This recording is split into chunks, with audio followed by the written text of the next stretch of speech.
going on, man? It's your guy, Just Nice, and I am here in Vineland, New Jersey at the Paint Studio, formerly known when I knew it as SWAGGA SPLASH back then. We talking almost 20 years ago, man. I'm sitting here with my newfound cousin, Joey. When we first met, we didn't know. Joe, how you doing today, man? You all right? Yeah, it's a pleasure. So, here to talk a little bit about, your business, which, like you as a person, how long you've been doing this. Just let the people know who you are and what you do. Okay. Well, my name, everybody knows me as Santana. Cuz calls me Joey, whatever, But, store owner. Again, like he said, we started off as SWAGGA SPLASH and evolved, Now TPS, the Paint Studio, here located at Vineland, New Jersey. We've been in business now for, going on 17 years. Operating organically, so almost 2 decades, man. Yeah, it's crazy. Like, all right, so let's start there. So like 16 years in business. What was the moment you said, like, I'm opening my own store? And do you remember what your original vision looked like of it? Yeah, I mean, it started off in the kitchen, and it was me and Cal in there actually, and shout out Cal. Yeah, But so we just in the kitchen. I'm doing T-shirts like Mesquite, drying them in my oven. But like one day I did a few T-shirts, and these guys were going to ATCO. One of them got it done. Then he went back to, I guess, his group car club, and like 40 of them came back, and they all needed T-shirts done. Crazy. So I did all the T-shirts for them, and I had to get them done like fast. ASAP. So we just put 787, the Puerto Rican flag on it, and then some of them had like their little names and everything. But it started from there, and then it kind of like evolved into like I moved from Tarkland, and I'm talking to like Rich Ubril and like these guys like trying to figure out how to get accounts or whatever to start basically to see how I go. I'm looking at Complex magazines, all different type of magazines, Source, always viewing like artists and the apparel that they're in. But this was kind of like the start of it all. And I remember speaking to him and he was like, yo, we started off the same way because we did start out the trunk, and kind of like just going to like neighborhoods and stuff like that. And like the neighborhood, dope boys were on the block. Absolutely. And I would hang out there. They and the ones spending the money then. Yeah, absolutely. Yeah. So it was like, and I seen like potential in it, and I was like, these guys don't spend money on nothing but, their resources or whatever. So like they were buying clothes off me, and I remember I made $1,500 in less than 5 minutes. So it's like I seen extreme potential in it, and that just kind of grew. And then after, again, jumping back to speaking to Rich and them, I kind of, they're like, yo, we started out the trunk in L.A. and on Melrose and everything. You just got to get a physical location. And once you get that physical location, you can kind of contact us back. And that kind of like, I kind of like pushed that to the side, kept doing what I was doing. And then it became like, I remember one holiday, and I'm going to be bouncing around, but like I remember one holiday, I'm selling so much clothes that I have like a McDonald's line outside of my house. Thinking like, it was, people probably thinking it was the trap, but it was clothes. Yeah, absolutely. They did, but like prior to like, I would go outside and set up outside. And again, shout out to Cal, because Cal lit that fire. He was like, yo, this is 3rd Street, a lot of cars drive back and forth around here. Like, we should set up outside. And we went outside, and bullshit you not, like we made like $1,800 something, like sitting out there for like 6, maybe 5 hours. So again, it just kind of like kept growing from that. But I wanted to separate the business from my home. My daughter was there. I got a lot of people coming, a lot of people that I trust, and then you got to deal with the, with the BS. It comes with it. Absolutely. But separating that for me was like, separating business from my home was important. So then we moved into our first location 2010, but we already had our tax IDs paying taxes on the apparel that we were selling already in 2009. So, 2010 was kind of like, is when the fire got lit for all that, for SWAGGA Splash. SWAGGA Splash came about like in the kitchen in Tarkland, though. We like, back then, we wasn't saying swag, because it was like, it just wasn't in our vocabulary or ebonics, like, having street slang and like coming from where we come, it was important, that was like kind of like, I don't know, like our identity and everything like that. So we wasn't saying swag. We just, swagger. We were like, yo, your swaggers, even though it's old now, right? Yeah. But it's like back then it wasn't. Nah, so, absolutely not. So it's like, and this all kind of like, this grew from the streets. You know what I'm saying? So it's like, yeah, again, in the kitchen, and then I was like, yo, swagger this, and then Joel Santana and them had their, the Dipset movement, and then it was like Splash. So then we was like, yo, I think we're going to combine both of the words together. So it was like taking like, it's kind of like a real word, like swagger is a real, swag is a real word. Yeah. And then splash is too, it's like taking two names and like kind of combining them together or whatever. And that's where SWAGGA Splash came from. Like, so before we even knew we were family, I knew you as the guy with the dopest streetwear pieces, things that, people don't see, especially in deep South Jersey where we are. You always had, the underground streetwear from these brands that nobody ever heard of, but they were dope. I remember, like one of our first events that we had in Wildwood, you came and set up, and you had it set up like a store. I know you remember that, John. Yeah, we killed. Yeah, that John was crazy. Yeah, we killed that. So yeah, like walk me through 2021 when your sister told you I forget what the conversation was I remember you said your sister told you like, yeah, Justin, Just Nice, that's your cousin. What was your thoughts when your sister first said that to you, dog? I don't know if me and you spoke prior to that. You know what I'm saying? We spoke after it. Yeah, after? All right. I thought you had brought it to my attention before she did, but, No.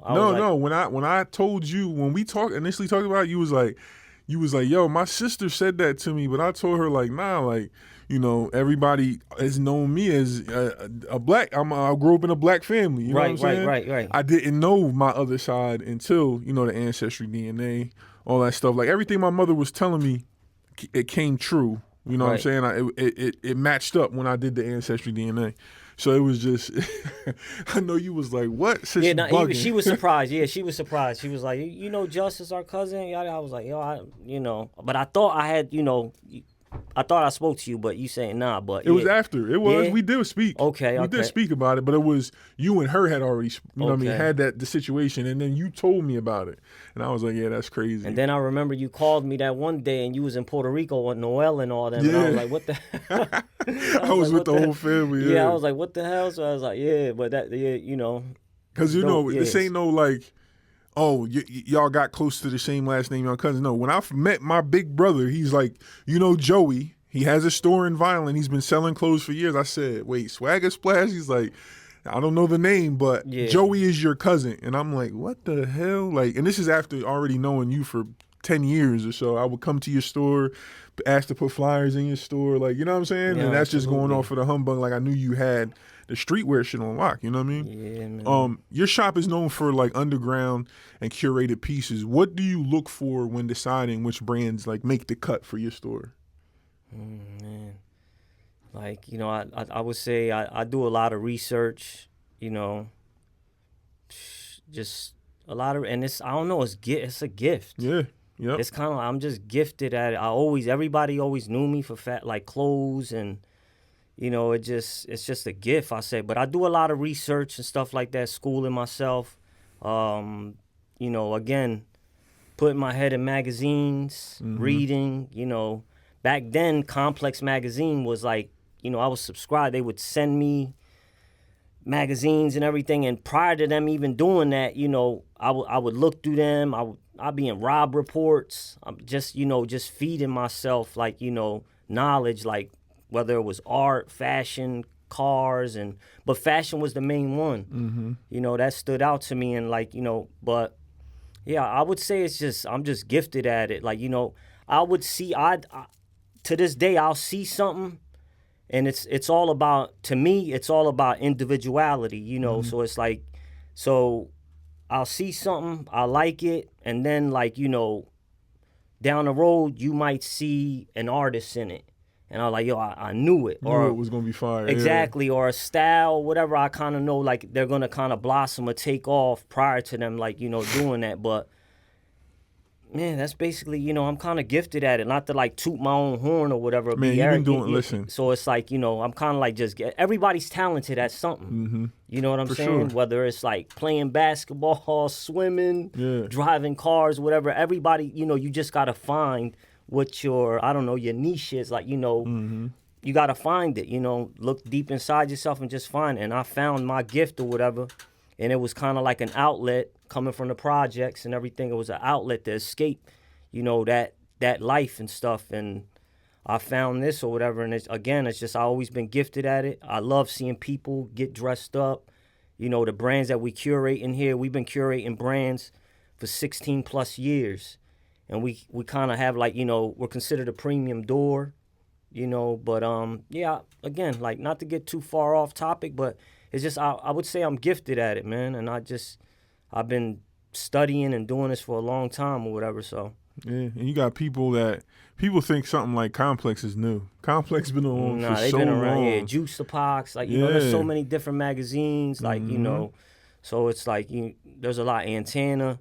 There's a lot of, Before Instagram and before knowing Complex was in your face, you had to want to know Complex. Yeah, you know what I'm saying? we had to go out in the wild. Yeah, absolutely. You know, we had to go out in the wild and, like, you know, like, I would go to Brooklyn to Fulton Street and, you know, and, like, shop there and, like, come back home, and everybody, I was always in some wild, different, again, doing what I wanted to do, doing what I loved and stuff. But people would ask, like, yo, what you got on? And that kind of, like, again, like, just spiraled and, like, grew into something, grew into this. Like, you know, I remember Jim from G Street, he was in the mall, and it was a Puerto Rican festival, and he had a Hoenichi outfit on a mannequin, and Bus was with me. And I was like, yo, I'm about to grab that whole fit right there. And then we walk in and we shop, and I'm looking around, I'm like, yo, I'm gonna have my own store one day, bro, for real. And Bus started laughing. We both started. I was like, yo, for real, I'm gonna have my own store one day. I don't know what made me say it, but it's just, I don't know. I guess it's like destined to be or whatever, you know. So yeah, and you're not in this together. Shout out Mondo. Shout out Miles behind the camera. Absolutely. I love that you have people that you can trust and go in with, because having partners that you can trust only makes the business bigger and greater. You know what I'm saying? That's a dope thing to have. So you've been doing this, like you said, 16 plus years. What's the biggest mistake you think new streetwear creators make today? Man, this is a touchy topic, but I think, like, first off, you know, if you love what you do, you know, we're all creatives or whatever, so I don't want to, like step on another creative or anything like that, but fashion right now is at a very weird place. Everybody's doing it. So I think social media plays a big part, you know, in that. You know, but as far as, like, anybody, like, making mistakes or anything like that, what brands are doing it? No, not an actual brand, but, like, what's a mistake that new streetwear brands that could create, you know, while coming up? You know what I'm saying? Like, something that they do wrong that could be fixed. You know what I'm saying? I think everybody got their own remedy and potion on how they do. You know, everybody got their own thing on how they do their own thing. So it's like, I don't think I analyze other people's brands that much or anything like that to kind of, like, just, I don't know, to speak on that, you know. I think we'll take that. Yeah, I look at these guys and, like, there's a lot of TikTok stuff out now, like TikTok fashion. Please stop. You could sell $1 million worth of a T-shirt if you do a TikTok video correctly. Yeah, you know, to me, like, you know, sometimes there's no substance behind these brands or anything like that. You know, that they don't have that's no the answer. Yeah, so they don't have no narrative. A lot of times they don't, like, these kids will sit down and, like, come up with a brand. And I guess they like how we did in the kitchen. We didn't, I guess you got to kind of evolve to knowing. That's why we kind of evolved from SWAGGA SPLASH to paint. And, but I guess you got to grow, you know what I'm saying? Like, you got to grow in the business and, but that's basically So it. you Like, answered it without answering it. yeah, pretty much. You know what I'm saying? I try to tread lightly on it because I don't want to offend anybody. Yeah, I got you. Because it's like, I don't want to offend nobody. But what's the craziest or rarest piece of anything, streetwear, whatever, vintage, that's ever came through your doors? I would say maybe the Red October, like at the pinnacle of. Oh, you had a pair come through? Yeah, at the store. Yeah, the Red Octobers. A kid came all the way down from Queens, and he paid like, I think it was like $6 or $5 grand. It was some crazy. He bought them off my man Angel, and we had them at the store though. Angel just came over there and we conducted. We did everything, but yeah, that was like one of the craziest pieces. We had a lot of stuff though, man. Like I had so many sneakers like through the years. Like we had a lot of stuff, and again, it's like it's hard for me. It's like asking me what's my favorite artist. It's hard for me, like But that was like one of the standout. The Avatar LeBrons, the Wolverine dunks. Mm-hmm. So like but there's been a lot back then. Now it's like times are different now. So it's like yeah. But I would say the Red Octobers though. Where I had a man. Listen, I did. So Mel, shout out Mel. Mel had the sneaker store, Torres. Okay, yeah, Mel. My man Mel. Shout so out Mel, yeah. He had a DS pair of Red October size 10.5. Okay. And he had just closed his store, so he had a couple hundred pairs of sneakers. He just tell, yo, just come get 20, come get 30, like just because I had the motion at the time with the sneakers. Right.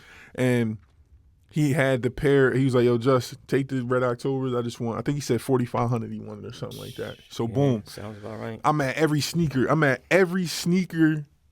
event, bro, with these joints in hand. Like anybody, you know what I'm saying? A lot of people always like wanted them. Everybody wanted them, but nobody was trying to spend that bread. Yeah, no. I had this one dude. We was talking for a couple of weeks. I met him at an event. He's like, yo, I'm going to get them from you. If you got them, man, in the next couple of events I see you, I'm going to buy them. I'm thinking like, yeah, all right, bro. We'll see. We're going to see. So, boom. He's like, yo, I'm coming to Get Money Kick sneaker event. Bring them with you, right? 45, he was paying $6 grand, right? Mm-hmm. So I'm making 1,500 middleman in the pair, you know what I'm saying? Yeah, absolutely. Boom. So he comes right now. My wife was with me at the time. He comes, he's like, yeah. I'm like, yo, I'm in the event. He comes into the event, right? He was like, I see him. Like, boom, yeah, he's saying them shit, but he not pulling no bread out. I'm like, yo, what the hell is going on, man? So he like, yeah, I want him. I got the money in the car. You already know that antennas go up. You already know. Yeah. I'm like, all right.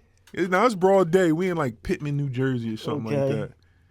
And at that time, it was like a wild time because I was on that. You know what I'm saying? Like, so I was like, I know this dude is not about to try to do what I think he about to do. Yeah. So boom, he's got his daughter with him too. She's like 5, bro. Right. But I'm like, why would he not just bring the money inside, buy the sneakers, and leave? Right. Right. So I'm like, he like, yeah, come to the car. Yo, Melissa, my wife, yo, shout out my wife, bro. I'm like, yo, stay right here. I'll be right back. She like, hell no. She like, nah, I'm going with you. Yeah. Cause she seen the whole shit go. Yeah. No, I'm going with you. But he was by himself doing his kid though. Yeah, I'm like, yo, just stay in here. No, I'm coming with you. So I'm going outside following his. I know he's got his daughter with him, but this is just weird. Yeah. So I'm just prepared. But I mean, we went to the car.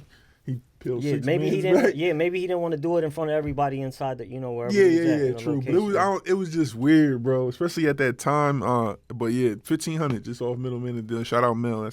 That's my guy, man.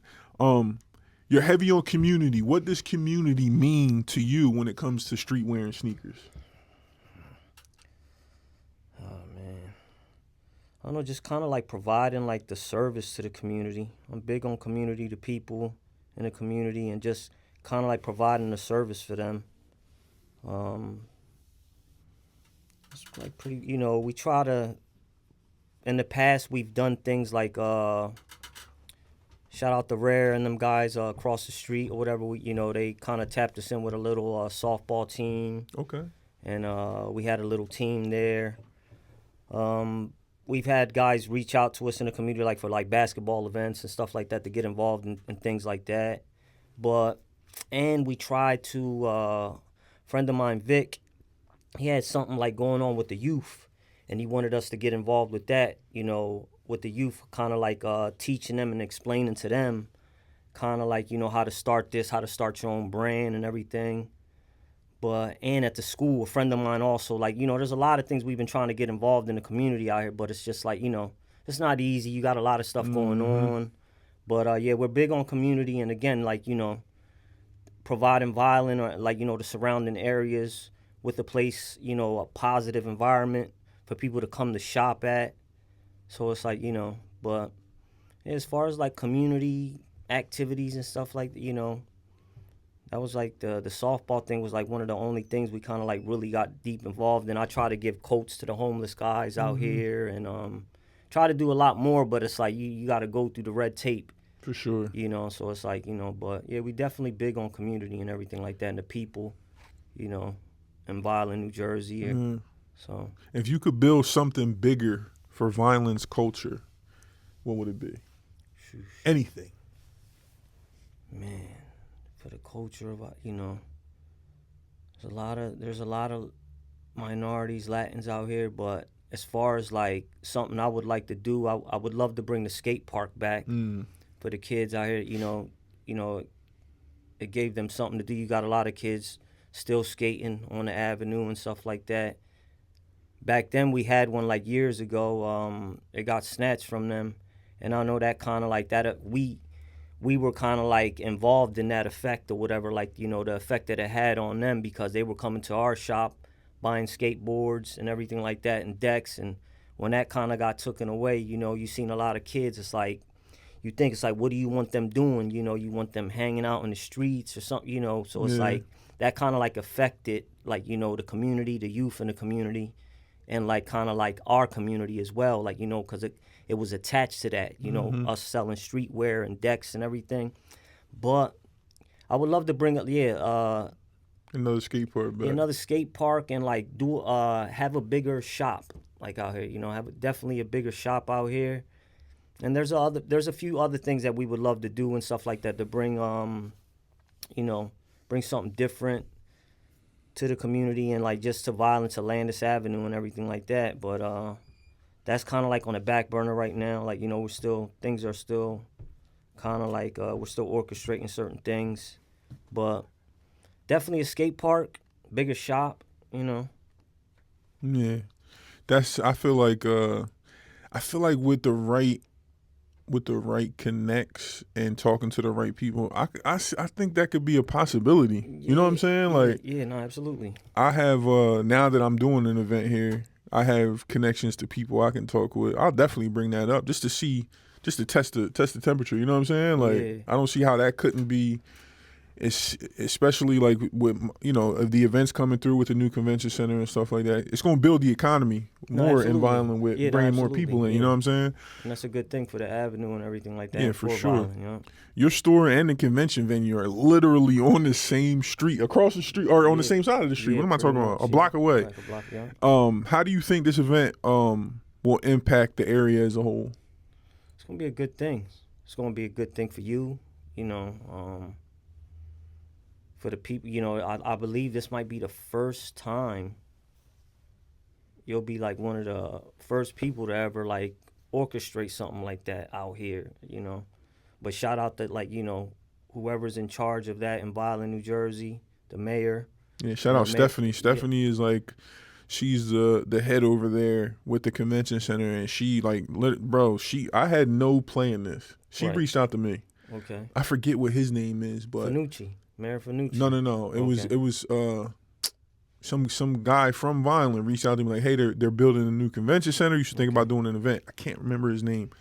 And I said, word, yeah, tap me in, connect me in, whoever it is. Right. So he asked for my email, and she literally emailed me the next day like, listen, we got big things coming up. We want to da-da-da. And bro, it went in motion like this, like instantly from when me and her spoke. And then I came and seen the venue. Like, it was ripped. It was ripped apart. It still looked like the Amish market a little bit when we first went. But yeah, it looks a lot different. the than vision that, now, yeah. oh man, Yeah. top floor, bottom floor, 20,000 square feet. Like, yeah, that's definitely a vibe. Yeah. If it was one thing in your store, right, that you could bring that you'll bring to the convention, what's one of your pieces here that's like, yeah, this is something I really want to bring to the event for people to see? Is there a brand? Is there, like, you know what I mean?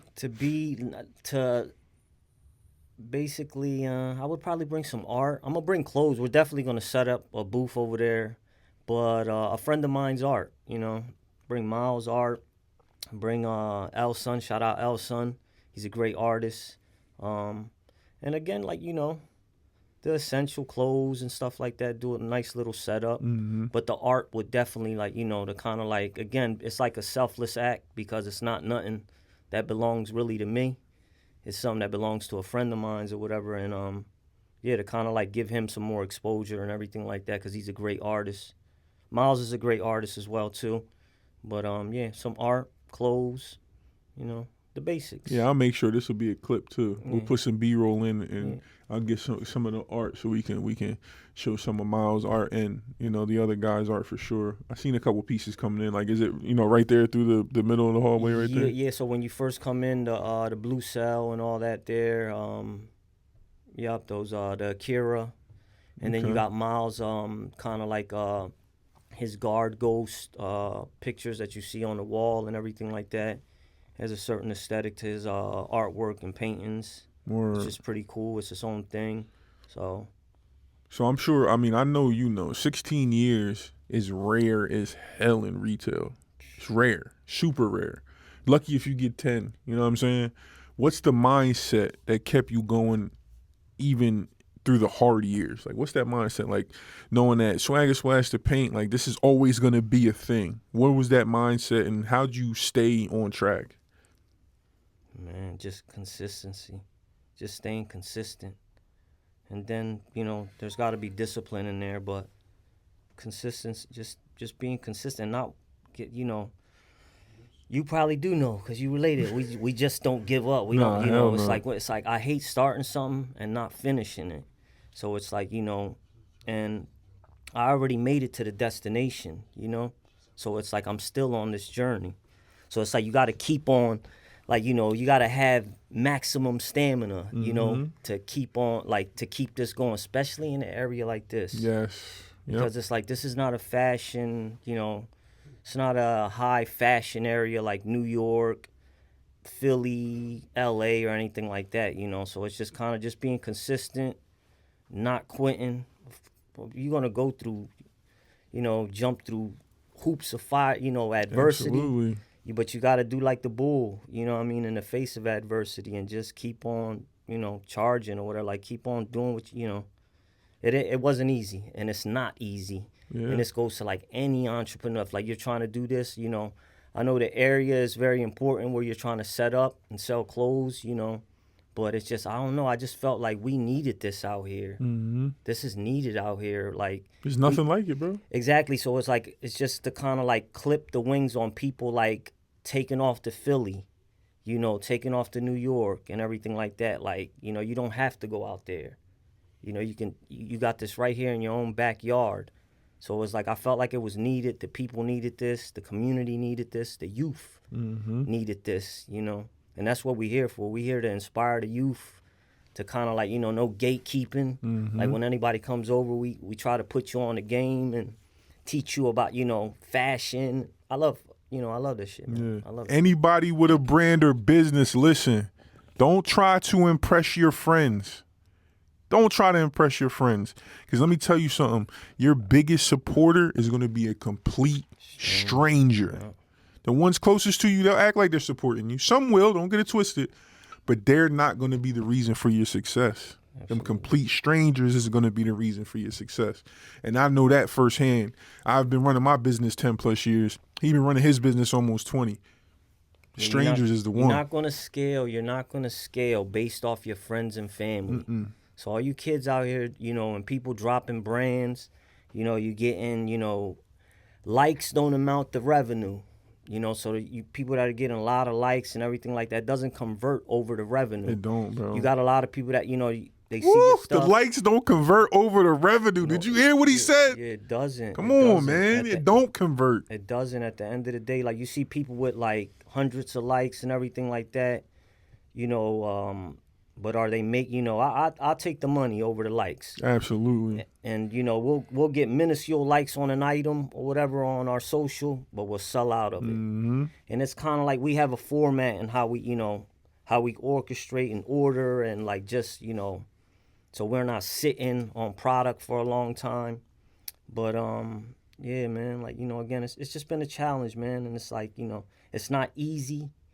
You know, and go inside your dome or whatever, figure out that, like, stop coming up with these cookie cutter name brands and, you know, go inside your head and figure out, like, you know, put some, like, you know, come up with a narrative, a story for your brand. And, like, you're not going to scale with your friends and your family, though. You have to go, you got to reach. Yeah, you got to get out there. You got to reach outside of this area. That's another way. You know, our website, you know, we have our website linked into, like, any social platform.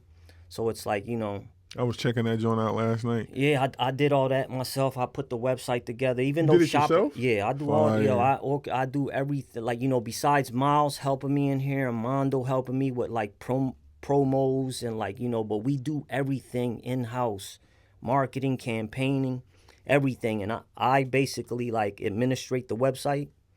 So it's like, but it's not easy, man. Oh, yeah, definitely not easy. If you could give one piece of advice to someone trying to open a store right now, what would it be? Sheesh. You ain't gonna get no sleep. Yeah, for sure. You're not gonna get no sleep. If you really, like, you know, if you really hungry and you really want this, like, you're not gonna get no sleep. And just, like, don't take nobody's advice. Like, go through your own trial and error. See what's gonna happen for, you know. Just, you know, take the steps and see what happens, man. You're gonna fail. Yeah, because half the time it's like a single woman giving advice to somebody that's married. Half the time you getting advice for people that never even experience half the shit. Yeah. They just think they know. You got to go through your own motions and do your own trial and errors, man. Because a lot of these dudes that act like they know some shit don't know nothing. Yeah. They don't know nothing. No, if they ain't done it themselves, I mean, you can take advice from anybody if you want, but if they haven't experienced it themselves, like, what do they know really at the end of the day?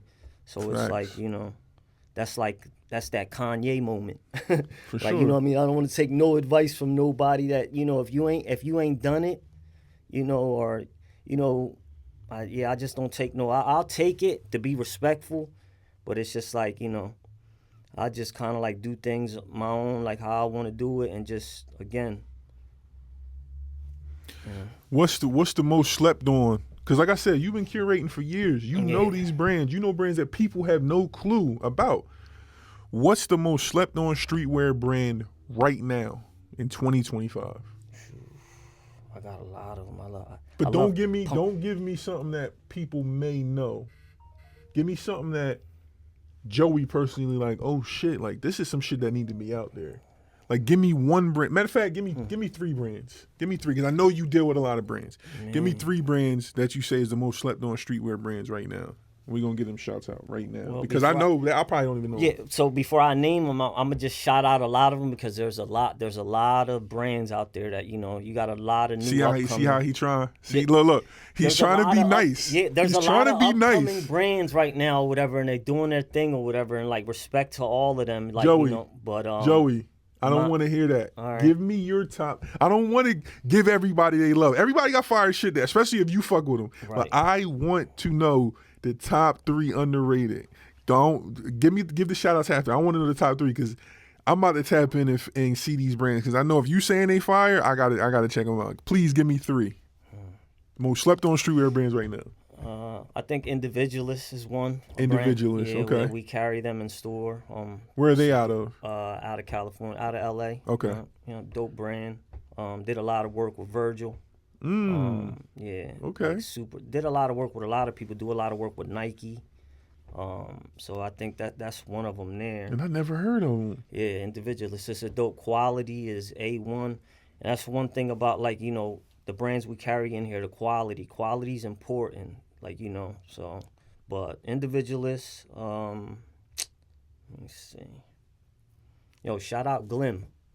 Shout out to Glim. You know what I'm saying? Glim, the kid coming out of Philly, he's doing his thing. I love how he pays attention, like, to the small little details. Like, to his tags and everything. It's a dope brand. His name is the brand is Glim? Yeah, it's called Glim. You know? GLIM? GLI, yeah. Okay. We got it in the front, actually. Okay. And Individualist, we got it in the front as well, too. Let me see who else. And I don't want to be like, oh, you just naming brands in the store. No, you got them in the store because you fuck with them. Yeah. Like, that's, you know what I mean? Man, let me see who else. Fragile. Japanese brand, Fragile. Damn. Yeah, dope brand. But again, there's a lot, man. There's a lot of brands See, I never out there heard that of I love. I never heard of any of those three. That's crazy. And you said Individualists have worked with Nike and Yes. damn, Yeah. that's do crazy. a lot of workshops with Nike and stuff like that. So And work with Virgil. yes, they work with Virgil when V was alive. So shout out V, you know, the GOAT. But yeah. Top 3 sneakers of all time. Go. Mine, let me see. Dang. My top 3 sneakers. And I gave you this question. I know you ain't gonna be one of them niggas. Jordan 1, Jordan say I know you're like, look what you got on now. Oh, you know yeah, what I'm saying? Like these are the gel saga. Some people would say the Uma Thurmans, the Kill Bills, but the Bruce Lee, you know, yeah, great sneaker, old sneaker. Man, sheesh. it's a hard one for you, huh? Yeah, cause you know, again, it's like the clothes. I mean, I you know. But let me see, sneakers. Let me see, sneakers that I love, like that I love. All right, let me narrow it down. For you. Let's do this.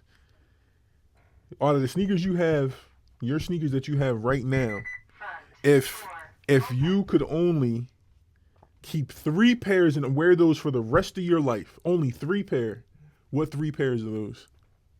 Oh,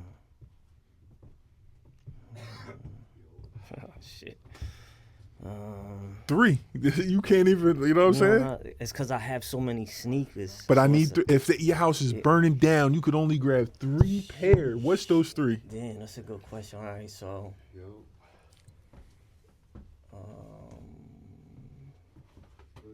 I'm gonna try to save them all, but. Nah, I need 3. I'm gonna try to save them all, but. Yeah. Let me see. Damn. Let me see. Shit. Let me see. Come on, my undefeated. Man. All right. Okay. So my undefeated. I got a pair of undefeateds. Like some Gorpy. It's like a tech sneaker. Okay. So definitely them.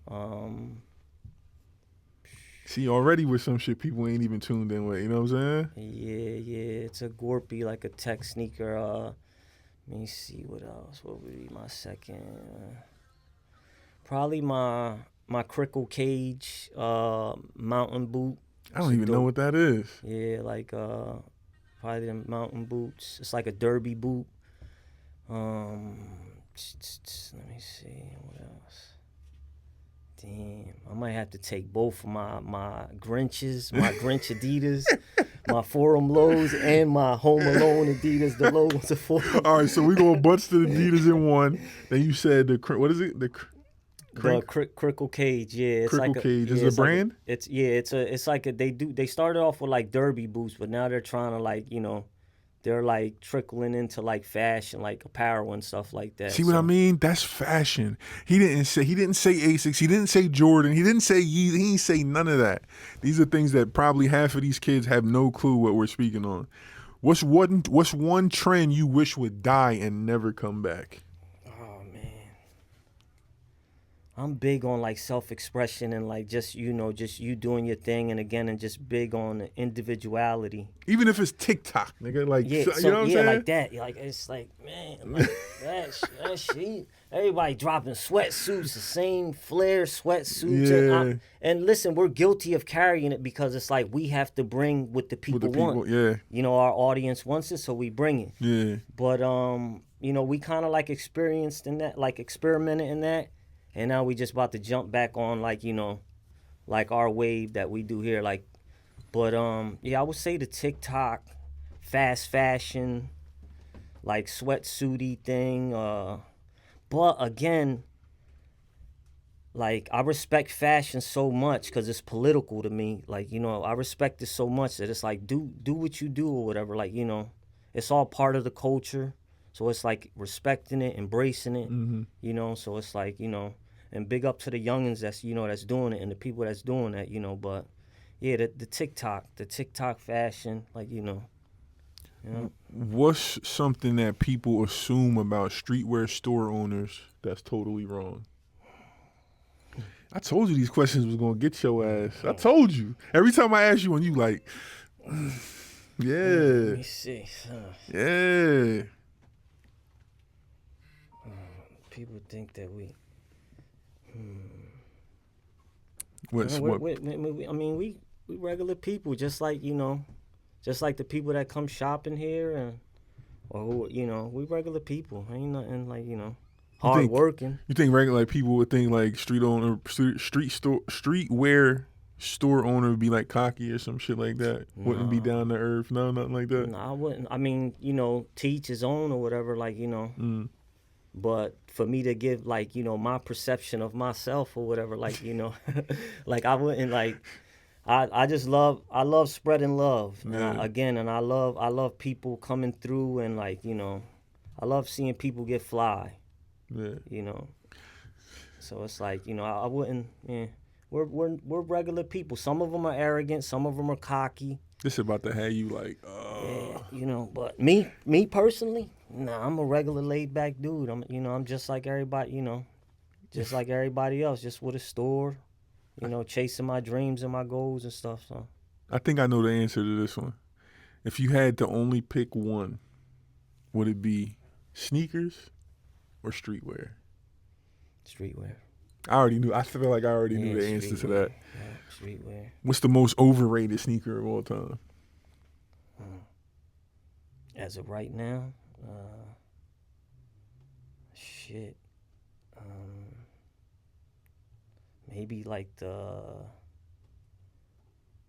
would say like retro ones. Or yeah. Some people might, Me personally, even I to think, say even I Asics. swear to God, I was just about even Asics, right? like but like these is grails. Yeah. You know what I'm saying? This is a grail. But that's right not here, even the one that's overrated. It's the Cayenne, whatever it is, the one that everyone's wearing. Yeah. 2 years ago, nobody was wearing that shoe, bro. Man, I was wearing Asics, not to put myself out, but I was wearing Asics in 91, like 90, I already know. So it's like, but yeah, even like Asics, but it's just like what happens is like, it happens with everything, in fact, it like once something gets too much exposure, popularity kills.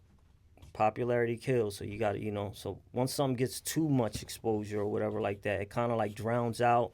People don't want it. Everybody always wants to be seen or be wearing like something that nobody has on, or like they feel as though they put everybody on to it or whatever. But I would say, the retro ones, man, Dunks. Yeah. Like Nike is like, shot in the foot right now. Yeah. Like, Remember when the Dunks that was going for $300-$400 going for $60 now.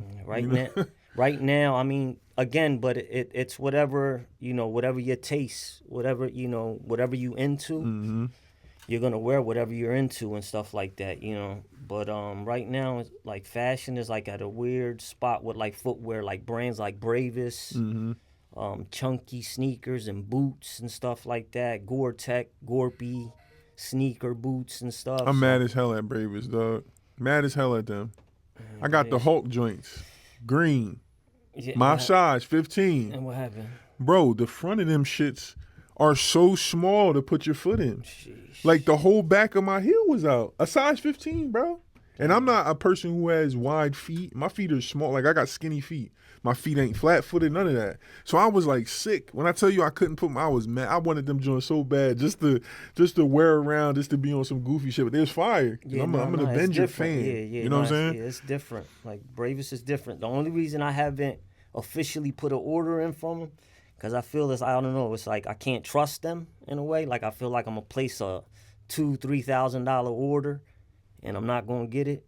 Really? Yeah, that's how I'll be feeling. Like, sometimes, like, or they can't handle volume or something. I don't know. Like, some of these brands, like, now you got brands like them where that's like they start off as DTC, which is direct to consumer or whatever. And a lot of brands are doing that kind of like adopted to Supreme format, you know, like direct to consumer, like how Supreme, they don't open accounts. Yeah. You know what I'm saying? But now Bravis is opening up accounts, but it's like you got to put a certain amount of you got to grab a certain amount of units to basically so the wholesale can kick in. Got you. So it doesn't really, it's not supposed to work like that. If you got the account, you know what I mean, and you're basically a merchant, you know, for that vendor or whatever, or however, you're a vendor for that, you know, so it's like you should be able to get those wholesale numbers and stuff like that. So it's But like, they saying you got to spend a certain amount to even get them wholesale prices. Yeah, man, it's just weird. So I kind of like, you know, I don't, you know, we got a pair in the front. We got the Kid Cudi, the moons in the front. I seen those them. moon The rocks silver in the ones, front. right? Yeah, Yeah, the I seen gray them. ones or whatever. But that's a consignment piece that somebody brought in. But I can bring the brand in, but it's just kind of like, you know, a lot of these brands now like that conduct business like that. Yeah. They got to work a little better than I that, don't especially like with it. the consumers. Like, all right, last question. If you could collab with any designer, dead or alive, who is it? Man, One. I don't want to hear no shout outs. One. Just one. Dead or alive. I mean, shit. It would have to be V. It would have to be V. Yeah, it would have to be V. Yeah. Yeah, Virgil was like so inspirational and stuff like that. So it's like it would have to be V. Yup, dead. You know, the somebody that's not here now. Somebody that's possibly alive, you know. Sheesh. Maybe like a Wells Bonner, or like, you know. I don't even know who that is. Or man, even like on some maybe Vivian Westwood even, you know, she's not even, you know. So it's like, you know, but yeah, that's like a long list. I would love to work with a lot of people or whatever. So it's just like, you know, but that's even hard, you know, to get next to these people. Yeah. And like, and I've been in the industry so long, and it's like, it's not even easy getting accounts. So it's like, yeah, but V, I would say at the top of my list would be V, whatever, Virgil, you know? Virgil would be at the top of my list. And that's probably everybody's like top of the list, who knows or whatever, but yeah, Virgil would definitely be at the top of the list. I mean, shit, he had this, I found this tee, I sourced this tee, I seen him in it, DJing somewheres, and I found this shit one day, and I was like, yo, that's the same shirt V had on, so it's like, you know, but shout out to V, and V, it would be V, though. Fire. Listen, man, make sure you guys pop out Sunday, February 1st, Vineland, New Jersey Convention Center. It's the Just Nice Sneaker and Trading Card Convention. Paint will be in the building. Santana, Miles, Mondo. Listen, I got my guy. He's late as hell, per usual. Leroy, a glass. But he got his own brand as well. What's the name of the brand, Leroy? Plaga's World. And the other joint? What? Wasn't you doing something else, curating something else? Anyway, Plaga's World, he about to drop capsule pretty soon. Make sure you guys pop out, man. If you ever in anywhere near Vineland, New Jersey, and you want some streetwear that ain't everybody got on, and you want some fire, make sure you tap in with the Paint Studio. Pop out. You DM me. I'll make sure you get 80% off. But look, listen, man. He gonna get you a discount code or something like that. Hey, man. Appreciate you, cuz. Yes, sir. Appreciate you, man. Thank you. Yep. It's love.